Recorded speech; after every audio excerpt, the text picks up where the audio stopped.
De Despierta Austin, nos encontramos una vez más con nuestros amigos de Carl Chapman Motors aquí en la Airport Boulevard, cerquita acá al norte de Austin. Henry, muy buenos días.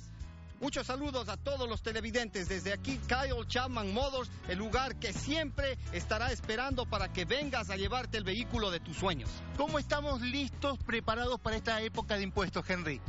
Es grandioso. Tráenos nada más la forma que enseña cuánto vas a recibir y te ponemos en un vehículo el día de hoy. Así es que no lo pienses más, es muy sencillo. Ven, aplica con nosotros, tráenos la forma y vas a ver que el carro de tus sueños se te cumple hoy. Fácil financiamiento.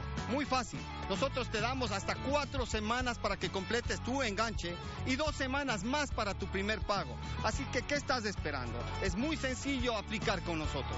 Y aparte en estas épocas, siempre apoyando a la comunidad hispana, Henry. Es verdad. Kyle Chapman Motors, desde sus orígenes, ha estado financiando a toda la comunidad hispana de Austin. Y lo vamos a seguir haciendo porque creemos en nuestra comunidad.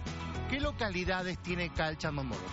Tenemos 3 localidades, una en San Marcos, Viura, y esta localidad en Austin ubicada en la 5324 de la calle Airport Boulevard. ¿Y los días, Henry, que estamos abiertos? Estamos abiertos 6 días a la semana, de 8:30 a 6 de la tarde, de lunes a viernes, y los días sábados de 8:30 a 5 de la tarde.